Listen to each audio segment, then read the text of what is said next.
अध्यात्म विज्ञान कोई धर्म या संप्रदाय नहीं है, ये स्पिरिचुअल साइंस है जो कुदरत के कानून पर आधारित है। ये विज्ञान पूरे ब्रह्मांड के सभी रहस्यों को उजागर करता है और जीवन के सभी पहलुओं को समझने के लिए एक नई दृष्टि देता है। इसी को आर्ट ऑफ विजन कहते हैं, दुनिया को देखने की एक नई दृष्टि, जो अध्यात्म विज्ञानी परम पूज्य स्वामी श्री कमलेशानंद जी के निर्देशन में सनातन सत्य का अनुसंधान कर हमारे जीवन को प्रकाशित करे। जय सच्चिदानंद।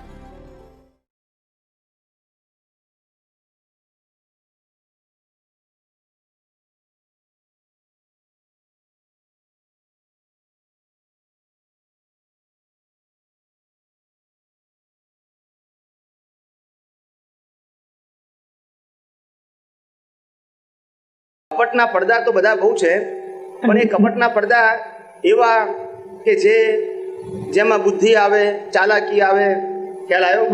એ હસવું એ કપટ હોય, રડવું તે કપટ હોય, વસ્તુ આપવી તે કપટ હોય, ના આપવી તે કપટ હોય, કામ કરવું તે કપટ હોય, કામ ન કરવું તે કપટ હોય.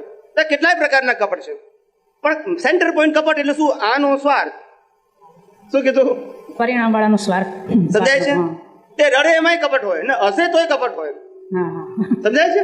કપટ ટૂંકમાં કપટ એ કપટના પડદા સાથે કોઈ પણ પ્રકારની ક્રિયા કરે તો એ કપટ જ હોય, પણ કારણ કે એ પડદામાંથી પસાર થાય છે. શું છે? પડદામાંથી પસાર. પડદો એવો ઘાટ વાળો હોય. કેવો હોય? ઘાટ વાળો. સામે વાળા વ્યક્તિને કઈ ખબર જ ના પડે. શું ના થાય? ખબર ના પડે. ખબર જ ના પડે અને એનું કામ થઈ જાય. એટલે આ બધું આ જ્ઞાની પુરુષે શોધખોળ કરી કે કેમ આવું છે, તો કે આ કપટનો પડદો ભારે છે. શું છે? કપટનો પડદો ભારે. એ પોતાને ના ઓળખાય. બીજા બધા દોષો તો ઓળખવા સહેલા છે, પણ કપટનો દોષ ઓળખવો પોતે પણ એ સહેલો નથી, કારણ કે પોતે ડિઝાઇન થી તૈયાર કરેલો છે. શું છે? ડિઝાઇન થી તૈયાર કરેલો, એટલે ખબર ના પડે. અને બાકીના દોષો અજ્ઞાનતાથી થઈ ગયા છે. કેવા થઈ ગયા છે? અજ્ઞાનતાથી. સમજાય છે? રાગ અને દ્વેષ થઈ ગયું ને, એ અજ્ઞાનતા થઈ ગયું. પણ આ કપટ છે ને, એ હેતુપૂર્વક નું આયોજન છે. કેવું છે? હેતુપૂર્વક નું. હા, જેમ પુરુષ પ્રકૃતિ હોય અને આમ થોડું ક્ષત્રિયપણું હોય એનામાં, તો સામે વાળી વ્યક્તિ ખોટું કરતું હોય તો ના ચલાવી લે. શું કરે? ખોટું કરતી તરત એનું રિએક્શન બતાવે, વાણીથી વર્તનથી એનું રિએક્શન બતાવી દે. હવે એ કપટ વાળી પ્રકૃતિ હોય અને આવું સામે વાળી વ્યક્તિ કરતી હોય, સમજાય છે? તો એ આવી રીતે રિએક્શન ના આપે. બરાબર. સમજાય છે? સામે રિએક્શન ના આપે, મોકો જુએ ત્યાં સુધી પેન્ડિંગ રાખે. કે શું કરે? પેન્ડિંગ રાખે. હા, એ ક્યારે નબળો પડ્યો છે ત્યારે એનું રિઝલ્ટ આપે. બરાબર. સમજાય છે? પુરુષ માણસ આમ ઘરમાં વારંવાર વાઈફ ને ખખડાવતો હોય, નાની બાબતોમાં રોબ જમાવતો હોય, વાઈફ બચારી બોલે નહીં, ઘરમાં બીજું કોઈ હોય જ નહીં તો શું કરે? પણ પછી એ પેલા રોબ જમાયો હોય તે કઈથી કાઢી ના નાખ્યું હોય, પણ એને રિઝર્વમાં રાખ્યું હોય બધું. શું છે? આ બધા રિએક્શન કેવા રાખ્યા હોય? રિઝર્વમાં રાખ્યા હોય. એટલે કપટમાં બે હાર્ટ હોય. શું છે? પુરુષોને એક હાર્ટ હોય, સ્ત્રીઓને બે હાર્ટ હોય. એટલે એ લોકો ઝીલી શકે છે. શું કરી શકે છે? ઝીલી શકે. દુઃખ અને દર્દ ઝીલી અને પાછા એને હાચવી શકે. પુરુષો ના હાચવી શકે, એ દર્દ ને ફળ કરી નાખે. શું કરી નાખે? એટલે આ હાચવેલું હોય એટલે એમ ખ્યાલ કે બહુ જોર કર્યું છે, બહુ જોર કર્યું છે, પણ જયારે બીમાર પડે ત્યારે ખબર પડે છે 3 થી 13 વખત પાડે તોય પાણી ના આપે. પછી જવાના ક્યાં છે હવે? સમજાય છે? રોજ તો કે ગરમ ગરમ ખાવાનું, ઠંડી ચા આપે તોય પેલો પી લે, કારણ કે 4 બૂમે તો માણ ચા આવી હોય. હવે ભાઈ ગરમ નહીં કે 4 બૂમ પાડવી પડે પાછી. એટલે આ એટલે પ્રકૃતિ આવી હોય. કેવી હોય? આમ ફાઇટ ના કરે. એટલે કપટની પ્રકૃતિ છે. એટલે કપટની પ્રકૃતિ પોતાની ડિઝાઇન ના આધારે હોય એટલે જલ્દી સમજણ પડે નહીં. કે દ્રષ્ટિ પ્રાપ્ત થાય છે પ્રતિષ્ઠિત આત્માને, દ્રષ્ટિ સમજે છે પ્રતિષ્ઠિત આત્મા, દ્રષ્ટિનો ઉપયોગ કરે છે પ્રતિષ્ઠિત આત્મા, અનુભવ પણ થાય છે પ્રતિષ્ઠિત આત્માને, અને વિલય પણ થાય છે પ્રતિષ્ઠિત આત્મા. પ્રકૃતિ તો સ્વભાવથી વિલય પામવાની છે, જ્ઞાની અજ્ઞાની બધાની. એમાં ક્યાં આપણે કરવાનું છે? એ તો વ્યવસ્થિત શક્તિ લઈને જ આયા છે. શું છે? જેનો ટાઈમ થાય પછી બચી શકે, ગમે એટલો પુરુષાર્થ વાળો હોય તો એને લેવા દેવા જ નથી. ના મન વચન કાયા પર ને પરાધીન છે. એ કુદરતને કાનૂનને આધીન છે. શું છે? આપણા કાનૂનને આધીન નથી, આપણી ઈચ્છા શક્તિને આધીન નથી. અને કુદરતનો કાનૂન કોને આધીન છે? આપણા કરેલા કર્મોને આધીન. એ પાછા સ્વતંત્ર નથી. સમજાય છે ને? એટલે ઘણા બધા કહે છે કે આ કુદરતના કાનૂનની ક્યાં જરૂર છે? મેં કર્મ બાંધ્યા છે તો મારે ભોગવવાના. મેં કોઈ બાંધ્યા છે ખબર છે? તો કે ના. તો ભોગવવાના કેવી રીતે? કોઈ મીડિયા જોઈએ કે નહીં કે તમે બાંધેલા છે ખબર નથી, તો ભોગવવાને કોણ આપશે? મીડિયા હોય તે કહેશે ને કે તમે આ કરો બાંધ્યા તો એનું ફળ આ છે. એટલે દ્રવ્ય ક્ષેત્ર કાળ ભાવ કોણ ભેગું કરી આપે? કુદરત. એ ના હોય તો કોણ ભેગું કરી આપે? સમજાય છે? આપણે તો નક્કી કર્યું કે મારે આવી વાઈફ જોઈએ આગલા અવતારમાં, પણ એ વાઈફને જન્મ આપો, એને ભણાવી ગણાવી મોટી કરવી, તૈયાર કરવી, એ કોનું કામ છે? કુદરત તૈયાર કરીને જ આપણને આપે, જેવી માગી હોય તેવી, એઝ પર ધ સ્પેસિફિકેશન. સમજાય છે? એ બધું કુદરત કરાવડાવે, કારણ કે આ ટેન્ડર આપણે ભર્યું છે અને પુણ્યથી આપણે પાસ કરાવ્યું છે. શું છે?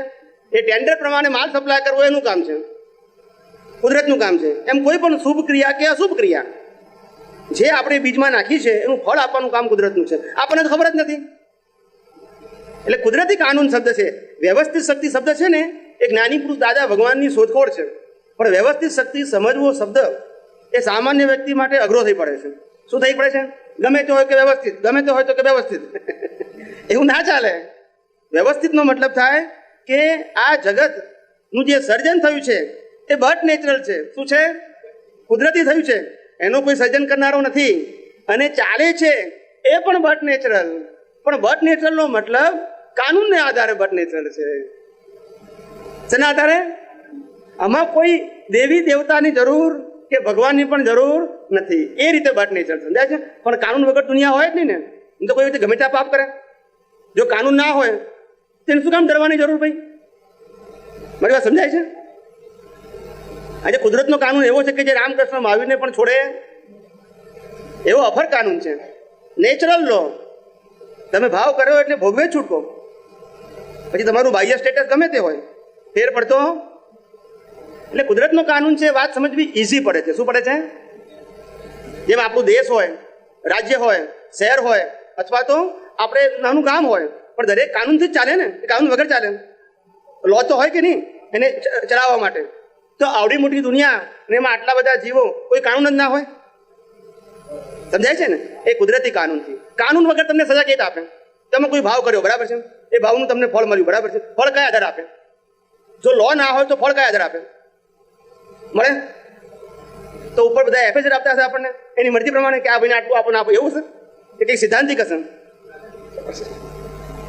એટલે કુદરતી કાનૂન કીધું. શું કીધું? એટલે અહીંના કાનૂન ફેલ જાય, અહીંની કોર્ટો ફેલ જાય, પણ કુદરતી કોર્ટ ફેલ જાય. એટલે કીધું ને ભગવાને, રાઈ માત્ર વધનઘટ દેખ્યા કેવળ જ્ઞાન. આ જગતમાં જે બને છે એમાં રાઈ માત્ર વધઘટ કોઈ કરી શકે એમ એ કેવળ જ્ઞાનીઓ જોઈને કે છે રાઈ માત્ર વધનઘટ દેખ્યા કેવળ જ્ઞાન. આ જગતમાં કશું વધઘટ થતી નથી. એવું બીજ એવું ફળ. એટલે આ આખું જે કુદરતી સંચાલન છે, સંચાલન ખાલી સમજવાનું છે આપણે. દર્શન, આ દર્શન સમજવું એ મહત્વનું છે. આત્માને સમજવો મહત્વનું નથી. શું કીધું? ખ્યાલ આવ્યો? કોઈ વ્યક્તિ ફસાયું હોય તો વ્યક્તિને નથી સમજવાની, વ્યક્તિ કેમ ફસાયો છે એ સમજવાનું છે. કારણ કે છૂટવું છે એને. વ્યક્તિ તો વ્યક્તિ છે જ, પણ જે ફસાયો છે એને કાઢવો પડશે ને. ના સમજાયું? એમ જે આત્મા છે એ આત્મા તો આત્મા જ છે. આત્મા કોઈ જગ્યાએ ફસાયેલો નથી, પણ જે જીવ છે, જેને હું છું એવું ભાન છે, એ જીવ જેને આપણે પ્રતિષ્ઠિત આત્મા કહીએ છીએ, એ ફસાયો છે ક્યાં? આત્મામાં કે સંસારમાં? તો જાણવાનું છે શું?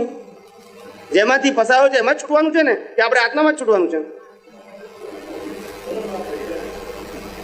લોકોને એવું લાગે કે આપણે આત્મામાં ઊંડા ઉતર, પણ કેમ ના ઊંડા ઉતરશું? નથી રૂપ, રસ, ગંધ, સ્પર્શ કશું છે નહીં, એમાં ઊંડા કેમ ના ઉતરશું? પણ આ જેમાં ઊંડા ઉતરીને ફસાયા છો એ જાણશો સિદ્ધાંત રૂપે. શું રૂપે જાણવાનું છે?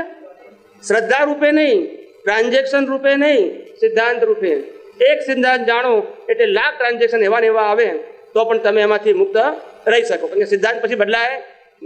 એવી રીતે જાણવાનું છે. એને દર્શન કહીએ છીએ આપણે. શું કહીએ છીએ? એક એક ટ્રાન્ઝેક્શનમાં ઊંડા ઉતરવું એને દર્શન ના કહેવાય. સમજાય છે? બધા લોભના સંજોગોમાં ઊંડા ઉતરવું, ક્રોધના, માનના, માયાના, એ દર્શન નથી. એ રૂટીન જ્ઞાન છે. શું છે? દોષોને જોવા અને ધોવાનું રૂટીન જ્ઞાન છે. સમજાય છે? અને સિદ્ધાંત સમજવાથી બધા જ દોષો ઉડી જાય, જોવાથી ઉડી જાય. શું થાય? કારણ કે તમે એક સિદ્ધાંત સમજ્યા એટલે એને સંદર્ભમાં ગમે એટલા બધી એવા સંજોગો ઉદયમાં આવે, પણ સિદ્ધાંતને આધારે તમને સમજાઈ જાય એટલે એ દોષ ખાલી પરિણામ રૂપે રહે, પણ જાગૃતિ હોય તો તમે ભળો નહીં. સમજાય છે? ના ભળવું એ પુરુષાર્થ છે, સંજોગોને બદલવો એ પુરુષાર્થ નથી. સમજાય છે?